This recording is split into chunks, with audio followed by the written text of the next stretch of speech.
let's jump in and talk about the hiring process of a guy like JJ Redick. Like, that is a splash because young gun, obviously brilliant mind, coming from TV. Now, are we hearing pops in the brain when we're doing these? Are these moves where, like, we got to, how did that process go down?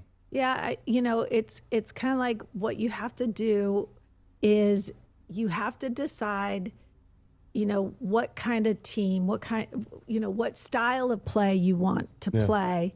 And then you hire the coach that fits that, and you fill the roster with players that mirror that style. It's like, it's kind of like the most important decision you make, and then all the decisions, fall into line from there.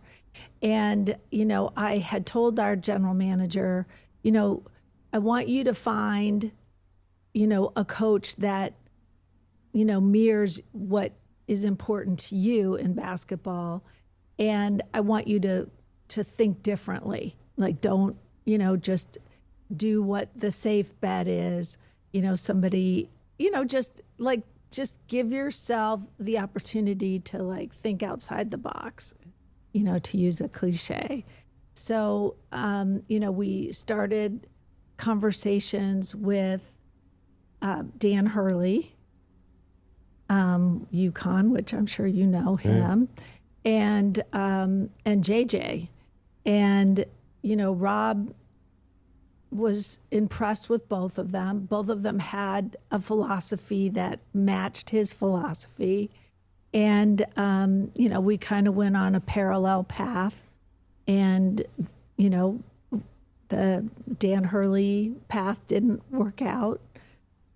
And so we pivoted to JJ and had him meet with key people in the organization.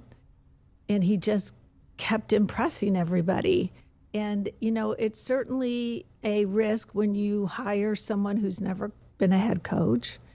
And he was very, very forthcoming about, like, I don't have experience as a head coach. So, I need coaches on my staff that are going to help, shore up what I don't know. So we have probably the best coaching bench in the league, and Scotty Brooks and Nate McMillan, who've had tons of experience and tons of success in the NBA.